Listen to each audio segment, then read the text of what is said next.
مجاہدین ختم نبوت کے واقعات آپ تک میں پہنچا رہا ہوں۔ اس کے لیے ضروری ہے کہ آپ بلند آواز سے درود شریف پڑھیں، اور کوئی بھی نہ رہے ساتھی، سارے ساتھی بلند آواز سے درود شریف پڑھیں۔ پیچھے والے نہیں پڑھ رہے، دوبارہ پڑھیں آواز سے۔ اللہم صلی علی محمد وعلی آل محمد کما صلیت علی ابراہیم وعلی آل ابراہیم انک حمید مجید۔ اللہم بارک علی محمد وعلی آل محمد کما بارکت علی ابراہیم وعلی آل ابراہیم۔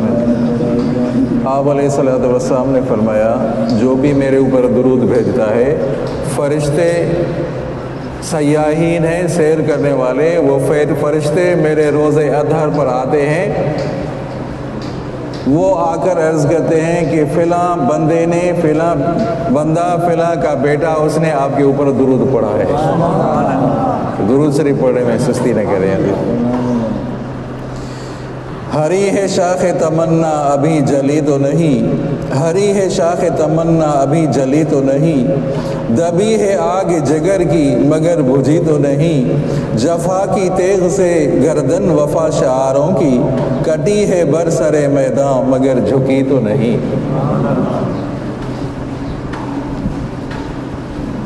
پاکستان بن چکا تھا، تھوڑا ہی عرصہ گزرا تھا، پاکستان کے وزیر اعظم جو تھے، پہلے وزیر اعظم اسکندر مرزا تھے۔ اسکندر مرزا، عطا اللہ شاہ بخاری رحمۃ اللہ علیہ، اللہ تعالیٰ کی قبر پر رحمت نازل فرمائے، لاہور میں آئے اور معلوم ہوا کہ اسکندر مرزا لاہور میں آئے ہیں، تو یہ ٹوپی، اپنی ٹوپی اتاری اور لہرا کر کہا کہ یہ ٹوپی یہ سکندر مرزا کے قدم میں رکھ دو، میری ٹوپی سکندر مرزا کے قدموں میں رکھ دو۔ عطا اللہ شاہ بخاری رحمۃ اللہ علیہ اہل بیت تھے، اور ان کو یہ کہو کہ پاکستان میں ایک ایسا قانون بنا دے جو آپ صلی اللہ علیہ وسلم کے شان میں جو گستاخی کرے اس کی سزا موت، یہ قانون بنا دے۔ قادیانی کافر ہے، یہ قانون بنا دے۔ اگر کہو ان کو یہ پیغام پہنچا دو، اگر پاکستان کے بیت المال میں اگر خنزیر ہیں تو میں چرانے کے لیے تیار ہوں، قانون بنا دو۔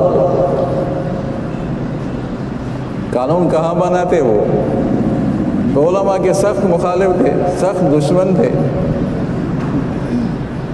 اور انہوں نے ہی کہا تھا، اسکندر مرزا نے کہا تھا، پاکستان کے علماء کو جمع کرو، بحری بیڑے میں ڈالو اور دریا کو، بحری بیڑے کو سمجھا نہیں، بم لگا کر اس کو تباہ کر دو تاکہ سارے علماء غرق ہو جائیں۔ استغفر اللہ ربی، ایسے لوگ بھی تھے، سمجھا نہیں۔ اللہ تبارک و تعالیٰ تو قادر ہے نا، اللہ تعالیٰ قادر ہے نا، اپنے پیاروں کی توہین کیسے برداشت کر سکتے ہیں، سمجھا نہیں۔ یہاں سے برطانیہ گیا، برطانیہ جا کر ہوٹل کا مینیجر بن گیا، کہاں وزیر اعظم، کہاں ہوٹل کا مینیجر۔ یہ تو 1940 کے بعد کا واقعہ، 1953 کا واقعہ، 1953 کا واقعہ۔ بارات آ رہی تھی، دولہا آ رہا تھا، سامنے جلوس آ رہا تھا مجاہدین کا، ختم نبوت والوں کا، ان کے اوپر پولیس لاٹھی چارج کر رہی تھی، فائرنگ کر رہی تھی، تو ماں، اس کے دولہے کی ماں بھی ساتھ تھی، ان کو بارات کو کہا رک جاؤ بیٹے، اتر آؤ۔ بارات کو واپس کر دیا کہ بیٹا آج موقع ہے، جس طرح یہ آپ صلی اللہ علیہ وسلم کے جو ختم نبوت کے پروانوں پر گولیاں چل رہی ہیں، اس پر جان دے دو، جا کر جان دے دو، دودھ معاف نہیں کروں گی، جاؤ جا کر جان دے دو، اور تمہاری شادی میں آخرت میں کراؤں گی۔ بارات واپس ہوئی، سمجھا نہیں۔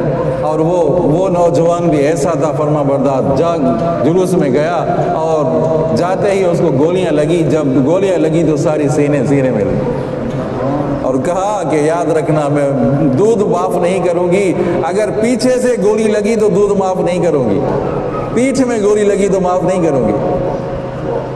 1953 یہ 1953 کا ہی واقعہ ہے۔ ایک مجاہد سمجھا نہیں، حکومت ایسی تھی، قادیانی نواز تھی، ایک مجاہد کہنے لگا ختم نبوت زندہ باد، سبھی چو ختم نبوت چو ختم نبوت ختم نبوت۔ پولیس نے پکڑا، وہ جیتے پکڑا، خوب ڈنڈے مارے، پھر کہا ختم نبوت زندہ باد۔ کہا اس کو گاڑی میں پھینک دو، پولیس نے گاڑی میں پھینکا، کہا ختم نبوت زندہ باد۔ پھر آیا فوجی عدالت میں سامنے کھڑا ہو گیا، جج کے سامنے، کہا کہ ختم نبوت زندہ باد۔ جج نے کہا 1 سال سزا، کہا ختم نبوت زندہ باد۔ کہا جج نے کہا 2 سال سزا، کہا ختم نبوت زندہ باد۔ کہہ دو نا سبحان اللہ۔ یہاں تک کہ 20 سال وہ ایک سال بڑھاتا رہا، یہ نعرے لگاتا رہا کہ ختم نبوت زندہ باد، ختم نبوت زندہ باد۔ 20 سال سزا، سمجھا نہیں، کہا ختم نبوت زندہ باد۔ بادشاہ وہ جو جج تھا حیران ہوا کہ کیا بات ہے، کہ میں اس کو باہر نکالو اور گولی مار دو، کہا ختم نبوت زندہ باد۔ لیکن چھوڑو پاگل ہے، کہا ختم نبوت زندہ باد۔ اللہ اکبر، ایسے مجاہدین بھی تھے، سمجھا نہیں۔ غازی علم دین کا واقعہ آپ نے سنا، آپ نے پڑھا، آپ کے ایمان تازہ کرنے کے لیے میں ریپیٹ کر لیتا ہوں عزیزوں۔ غازی علم دین تھے، اس کا ایک دوست تھا جس کا نام تھا شیدہ، لاہور کے رہنے والے شیدہ۔ اب تقریر سنی شاہ عطا اللہ شاہ بخاری کی رحمۃ اللہ علیہ کی۔ حضرت عطا اللہ شاہ بخاری رحمۃ اللہ نے فرمایا کہ امی عائشہ رضی اللہ تعالیٰ عنہا امہات المومنین، امی خدیجہ الکبریٰ وہ دروازے پر کھڑی ہیں، کہہ رہے ہیں کہ میرے بیٹے کہاں ہیں؟ آپ صلی اللہ علیہ وسلم کی شان میں گستاخی ہوئی ہے، ازواج مطہرات کے شان میں گستاخی ہوئی ہے، میرے بیٹے کہاں ہیں؟ لوگ دھارے مار کر روتے رہے، ایسا سما بند گیا، کہاں ہے میرے بیٹے؟ اس وقت اس نے وہ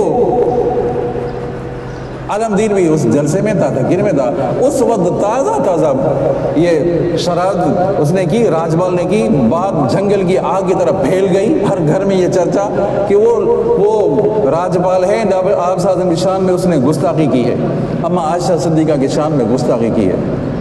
ہر گھر میں یہ چرچا، ہر لوگ جہاں 2-4 آدمی بیٹھے اور یہی بات کہ ایسی بات ہو گئی کہ مسلمان ابھی تک زندہ ہیں۔ یہ علم دین تلاش کرتا رہا کو موقع ملے، اور اس کا جو دوست تھا جس کا نام شیدہ تھا، سمجھا نہیں، اس کے خواب میں آیا کہ ایک بزرگ کہہ رہا ہے کہ ابھی تک سو رہے ہو، اے علم دین ابھی تک سو رہے ہو، آپ صاحب کی شان میں گستاخی کو ابھی تک سو رہے ہو۔ اللہ کی قدرت، ایسا ہی خواب اس کے شیدہ نے بھی دیکھا تھا، کہا میں نے بھی یہی خواب دیکھا ہے کہ اللہ والا آیا ہے، وہ کہہ رہا ہے کہ ابھی تک تم سو رہے ہو، ابھی قتل کون کرے؟ راجپال کو قتل کون کرے؟ کہا بھائی قرآن اندازی کرتے ہیں، کہتا ہے سبحان اللہ، قرآن اندازی کرتے ہیں، اس کو مارے کون؟ اس کو جہنم رسید کون کرے؟ قرآن اندازی کی، بعد نام نکلا علم دین کے نام، پھر دوسری قرآن اندازی کی، ایک تیسرے بندے کو بھائی تم نام نکالو، نام علم دین کے نام نکلا۔ وہ قرآن اندازی کرنے والا حیران ہوئی، کیا بات ہے، اتنی خوشی سے میں جھوم اٹھے ہیں یہ لڑکے، یہ کون ہیں؟ 18-19 سال کے لڑکے۔ پھر تیسری دفعہ بھی کرتے ہیں بھائی، تیسری دفعہ بھی نام علم دین کا نکلا۔ اس نے کباڑی کی دکان تھی، خنجر تیز کیا، خنجر لے لیا، جیسے ہی راجپال انارکلی بازار آج تک موجود ہے لاہور میں، انارکلی بازار میں دکان تھی، سمجھا، جیسے ہی بیٹھا تھا راجپال، سمجھا، آپ صادم کی شان میں جس نے گستاخی کی تھی جہنم رسید کر دیا، وار کر کے جہنم رسید کر دیا، پکڑا۔ اور وکالت کی قائد اعظم محمد علی جناح نے، کس نے؟ قائد اعظم محمد علی جناح نے اس کی وکالت کی تھی، لیکن حکومت ان کی تھی، انگریزوں کی حکومت تھی، اور یہ بھی ہندو بھی ان کے ماتحت تھے، اور انگریز ہندو کے کہنے پر، سمجھا نہیں، کہنے پر ان کی حکومت چل رہی تھی، بات ان کی نہیں چلی، علم دین شہید ہو گیا، پھانسی دے دی علم دین کو۔ قائد اعظم نے علم دین کی وکالت، علم دین کی، قائد اعظم نے علم دین کی وکالت کی تھی، سمجھا نہیں، یہ علم دین تھا، غازی علم دین۔ یہ تو 1927 کا واقعہ، 1933 کا واقعہ، ہزارہ کا رہنے والا، نام تھا عبد القیوم۔ نام کیا تھا؟ عبد القیوم۔ اس وقت کی بات ہے جب یہ کراچی بمبئی میں تھا۔ یہ کراچی کس میں تھا؟ بمبئی شہر میں تھا، سمجھا صحیح؟ یہ سارا علاقہ پورا یہ سندھ بمبئی میں تھا۔ وہاں سے آیا، ہزارہ سے آیا، کمانے کے لیے آیا تھا۔ اس نے بھی آپ صاحب کی شان میں گستاخی کی تھی، کتاب لکھی تھی history of Islam, history of Islam, Nathu Ram نے کتاب لکھی تھی، سمجھا نہیں؟ عدالت میں آیا، جیسے ہی کراچی کی عدالت میں آیا، سمجھا نہیں؟ تو یہ نوجوان بھی آیا، عبد القیوم بھی آیا، جیسے ہی کھڑا تھا وہ خنجر کے وار کر کے جہنم رسید کر لیا۔ کیا جذبہ تھا عزیزو! وہ جج اپنی کرسی سے آیا، آ کر دیکھا کہ اس کو مار دیا۔ ہاں میں نے مار دیا۔ ارے تم مارا کیا؟ مار دیا؟ کیوں مارا اس کو؟ اس کو کیوں مارا؟ تو وہ عبد القیوم رحمت اللہ علیہ وہ نوجوان کہہ رہا ہے تمہارے اوپر جو تصویر جارج کی لگی ہوئی ہے، اس کو اگر کوئی گالی دے تو تم برداشت کرو گے؟ اس کو گالی دے تو تم برداشت کرو گے؟ کہا برداشت نہیں کروں گا۔ کہا میں کیسے برداشت کرتا؟ اس بدماش نے، اس گستاخ نے میرے محبوب کو گالیاں دی تھی، گستاخی کی تھی، میں کیسے برداشت کرتا؟ سمجھا نہیں؟ اس جذبے کی ضرورت ہے عزیزو، دعا کرتے